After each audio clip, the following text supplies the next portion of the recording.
नमस्कार दोस्तों, स्वागत है आप सभी का आपका अपने चैनल वीके ऑनलाइन क्लास में। तो आज की इस वीडियो में हम लोग बात करने वाले हैं सीटेट 2022-23 के बारे में, जिसमें हम लोग देखेंगे दोस्तों आज 19 जनवरी 2023 का पेपर एनालिसिस करेंगे, जो कि सब्जेक्ट है मैथ्स का।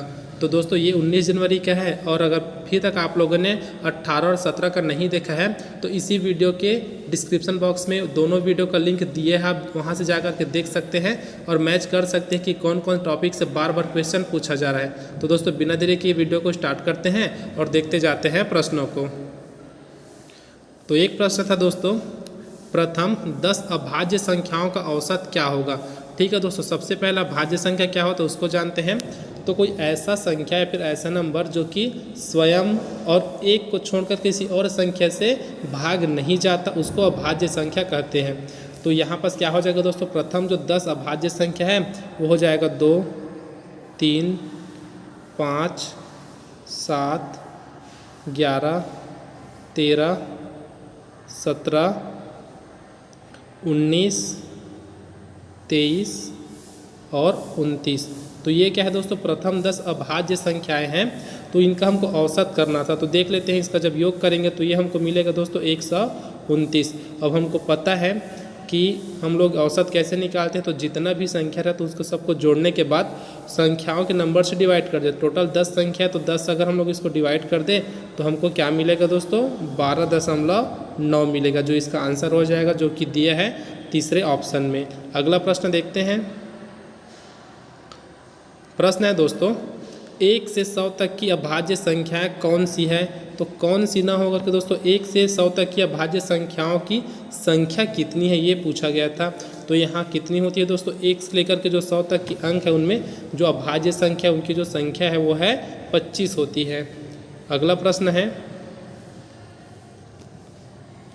45,360 में यदि 5 और 6 को आपस में बदल दिया जाए तो इन संख्याओं के बीच का अंतर ज्ञात करें। तो हमको क्या करना है दोस्तों, जो संख्या दिया है 45,360, इसमें हमको 5 की जगह 6 करना है और 6 की जगह 5 करना है, फिर इसका अंतर हमको ज्ञात करना है। तो लिख लेते हैं क्या हो जाएगा, जो दिया है उसके हिसाब से अगर हम लोग 5 की जगह 6 करते तो हमको मिलेगा 46, 3, 50 ये मिलेगा दोस्तों। तो हमको इसमें माइनस क्या करना है, तो जो संख्या उसको माइनस कर देते हैं, तो ये हमको आंसर इसका मिल जाएगा। घटाने से कितना मिलेगा, लास्ट में 0। अब ये हो जाएगा, अगर हम लोग 1 करते हैं तो 15 हो जाएगा, 15 में 6 घटाएंगे तो बचेगा 9। अब ये क्या हो जाएगा दोस्तों, 2 हो गया। यहाँ से एक अगर हम लोग हासिल लेते हैं तो 12 में अगर 3 घटाते हैं तो 9 और बाकी इधर का कट जाएगा। तो हमको क्या मिला, 990, जो कि है ऑप्शन ए में। अगला प्रश्न दिया है, 1 से 100 के बीच अभाज्य युग्म संख्याओं की संख्या ज्ञात कीजिए। ऑप्शन आपको 4 दिया था, 7, 8, 9, 6। तो यहाँ पर दोस्तों आप लोग देख सकते हैं, जो नीचे में आपको दिख रहा है ये क्या है, अभाज्य युग्म है। ठीक है, तो यही है दोस्तों। तो कितने होते हैं, टोटल 8 है। कहाँ से कहाँ तक में, तो 1 से 100 के बीच में। तो यहाँ से आप लोग देख सकते हैं कौन कौन सा है, और इसका यहाँ आंसर हो जाएगा ऑप्शन बी 8। अगला प्रश्न है, 100 को 1/2 से विभाजित करें और 30 जोड़े, परिणाम में 45 घटाइए, आपको क्या मिलेगा। तो देखते चलते हैं दोस्तों, क्या है जो 100 है इसमें हमको क्या करना है, भाग करना है 1/2 से। तो क्या हो जाएगा दोस्तों, अगर हम लोग 1/2 से भाग करेंगे तो ये पलट के सीधा सीधा यहाँ हो जाएगा आपका 100 में 2 का गुणा हो जाएगा। फिर कितना करना है, अब जितना भी प्राप्त होगा उसमें हमको क्या करना है, 30 जोड़ना है और उसके बाद उसमें 45 घटाना है। तो इन दोनों को अगर देखें तो 200 इसका हो जाएगा, और इसका अगर हम लोग 30 जोड़े तो 230 हुआ। अब 230 में अगर हम लोग 45 माइनस कर देते हैं तो हमको मिलेगा 185, जो कि है दोस्तों ऑप्शन सी में। अगला प्रश्न है, निम्नलिखित में से कौन सा सही नहीं लिखा गया। ठीक है, रोमन अंक में दिया है, तो कौन सा सही नहीं है हमसे ये पूछा गया था दोस्तों। तो ऑप्शन ए तो हमारा सही है, क्योंकि इसका जो मतलब होता है वो होता है 25। फिर दिया दोस्तों ऑप्शन जो बी में दिया है उसका मतलब होता है 32, तो ये भी सही है। अगला दिया है दोस्तों, ये आपको जो ऑप्शन सी में दिया है ना वो गलत है, क्योंकि यहाँ पर जो स्टार्टिंग में 5 दिया है वैसा नहीं रहता, क्योंकि अगर 10 में 5 घटाना रहता तो इस साइड हो जाता वो। तो जो ऑप्शन सी दिया है ना वो गलत है, और ऑप्शन डी भी हमारा यहाँ सही है। हमको क्या देखना था, सही नहीं है उसको पहचान करना था, तो ऑप्शन सी हमारा यहाँ आंसर हो जाएगा। अगला प्रश्न है, यदि एक 7 अंकों की संख्या जो आपको दिया है 11 से विभाज्य है तब p है, अर्थात यहाँ p के स्थान पर कौन सा संख्या आएगा दोस्तों, कौन सा अंक आएगा, ये पूछा गया है इन चारों में से। तो जो 11 का विभाज्यता का नियम है दोस्तों, उसके अनुसार क्या हो जाता है, तो जो 3 है, 3 को फिर 6, 6 के बाद 5 और 5 के बाद 4, मतलब एक एक स्थान छोड़ करके जोड़ना है। तो कितना हो जाएगा, 3 में अगर 6 जोड़े तो 9, 9 में 5 जोड़े तो कितना हो जाएगा 14, और 14 में 4 जोड़े तो 18। उसके बाद जो सम प्लेस होता है उससे माइनस करना रहता है। तो सम प्लेस में क्या है दोस्तों, 4 के बाद p है, उसके बाद क्या है 0, तो ये हो जाएगा आपका 4 + p। तो इसको कितने के बराबर लाना रहता है, 11 के बराबर कैसे आएगा दोस्तों, ये हमसे पूछा गया। मतलब 11 से अगर विभाज्य है तो 11 के बराबर आना चाहिए, या फिर 11 से भाग होने वाला संख्या मिलना चाहिए। तो इनमें से अगर कुछ रख के देखें तो अगर हम लोग यहाँ 0 रखते हैं तो 4 में अगर हम लोग, ये हो जाएगा टोटल 4, और 18 में 4 घटाएंगे तो 14 बचेगा, जो कि 11 से भाग तो नहीं जाता। 2 रखेंगे तो कितना हो जाएगा, 6 हो जाएगा, जो कि 18 से घटाने के बाद 12 बचेगा, 12 भी भाग नहीं जाता। उसके बाद 3 है दोस्तों, अगर हम लोग यहाँ 3 रखते हैं तो हमको क्या मिलेगा, 18 ऋण 7, जो कि मिलता है 11, और 11 क्या दोस्तों 11 से डिवाइड हो जाता है। तो इसका जो आंसर आ जाएगा वो हो जाएगा ऑप्शन सी।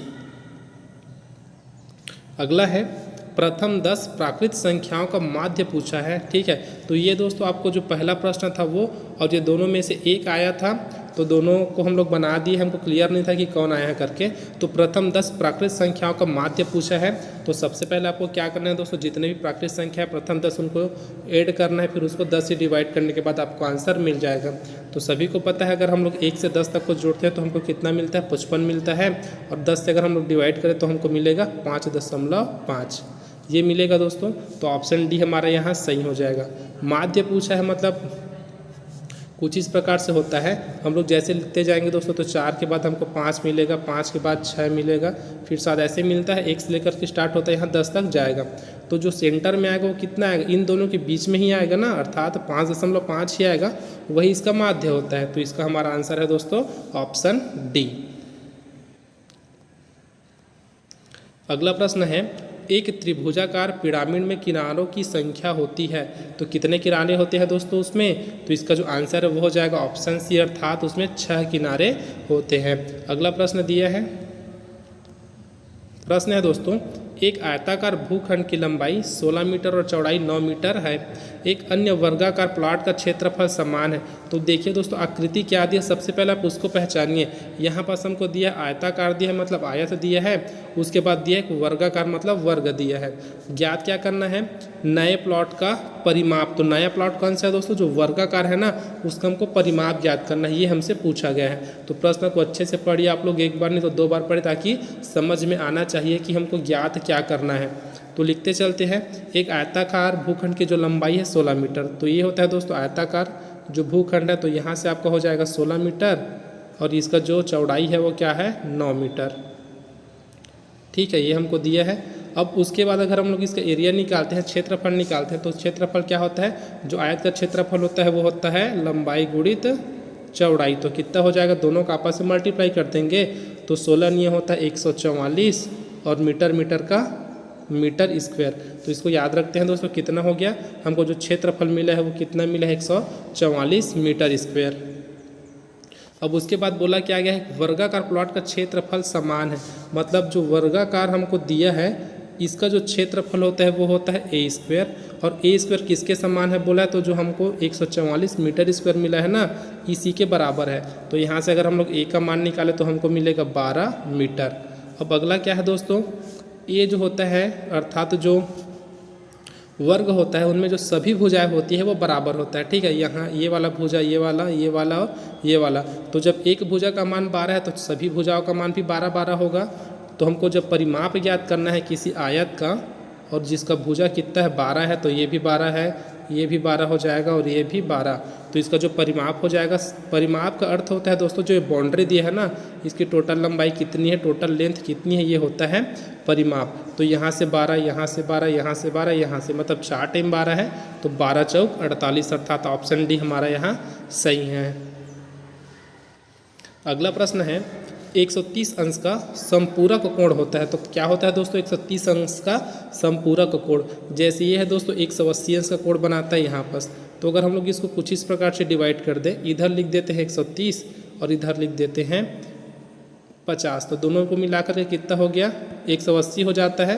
या फिर इसको आप लोग ऐसे लिख सकते हैं, जो आपको 130 दिया है ना, कुछ इस प्रकार से बना सकते हैं 130 प्लस थीटा बराबर कितना होना चाहिए 180 अंश के बराबर होना चाहिए। तो क्या करेंगे, थीटा को अपने जगह में रहने देते हैं, 180 में हम लोग 130 माइनस कर देते हैं। तो कितना मिलेगा हमको यहाँ 50 अंश मिलेगा, जो कि ऑप्शन ए में दिया है। अगला प्रश्न है 10 रुपये के 5 सिक्के एक दूसरे के ऊपर रखे गए। क्लियर नहीं था दोस्तों कि 10 रुपये के 5 सिक्के हैं, फिर 5 रुपये के 10 सिक्के हैं, लेकिन बनेगा दोनों का आकृति सेम। किस प्रकार की आकृति बनेगी ये पूछा गया है। तो सिक्कों को अगर दोस्तों हम लोग एक के ऊपर रखते जाते हैं ऐसे करके, चाहे 10 के सिक्के हो चाहे 5 के सिक्के हो, तो हमको जो आकृति मिलेगा क्या मिलेगा, कुछ सिलेंडर टाइप का आकृति मिलेगा। तो ऑप्शन बी हमारे यहाँ सही हो जाएगा, अर्थात इसका जो आकृति बनेगा वो सिलेंडर के फॉर्म में बनेगा। अगला प्रश्न है दोस्तों, ये दिया है प्रश्न, चीनी के थैले का वजन 117 किलो और 125 ग्राम है। ठीक है, उसका जो वजन टोटल 117 किलो और 125 ग्राम है। बैग का वजन 4 किलो 175 ग्राम है। बैग में चीनी का वजन ज्ञात कीजिए। तो टोटल उसमें कितने शक्कर है दोस्तों, ये हमको ज्ञात करना है, कितने चीनी है ये ज्ञात करना है। क्या दिया है, तो टोटल यहाँ दिया है, दोनों को मिला करके 117 किलो 125 ग्राम। तो इन दोनों को सबसे पहले हम लोग ग्राम में ही चेंज कर लेते हैं। तो ये अपना हो जाएगा 1 7 1 2 5 इतना ग्राम हो जाएगा। तो इसको भी वैसे ही कन्वर्ट कर लेते हैं, तो ये हो जाएगा 4175 ग्राम। दोनों को अगर हम लोग घटा दें दोस्तों तो कितना मिलेगा, ये मिल जाएगा 0। 12 में अगर 7 जाएगा तो आपको मिलेगा 5। अब उसके बाद 10 में 1 जाएगा तो मिलेगा 9, और ये आपका कितना हो गया, 6 में अगर 2 जाएगा तो मिलेगा 2, 1 और 1, तो कितना मिला 112 950, अर्थात 112 किलो 950 ग्राम। तो इसका जो आंसर मिलेगा वो क्या मिलेगा, ऑप्शन ए, अर्थात 112 किलो 950 ग्राम उसमें चीनी है। तो आज की वीडियो में बस इतना ही दोस्तों। अगर आप लोग बाकी का वीडियो देखना चाहते हैं तो हमारे प्लेलिस्ट में जाकर के देख सकते हैं। अगर आप लोग को MCQ टाइप का क्वेश्चन चाहिए तो वो भी आप लोग जाकर के देख सकते हैं प्लेलिस्ट में, सभी का अलग अलग प्लेलिस्ट बना है। और अगर आप लोग पिछले दिनों का वीडियो देखना चाहते हैं जो मैथ्स में क्वेश्चन पूछा गया है, तो उसका वीडियो का लिंक आपको इसी वीडियो के डिस्क्रिप्शन बॉक्स में मिल जाएगा। तो दोस्तों आज की वीडियो में बस इतना ही। वीडियो अगर आपको हेल्पफुल लगा तो वीडियो को जरूर लाइक करें, साथ ही चैनल को जरूर सब्सक्राइब करें।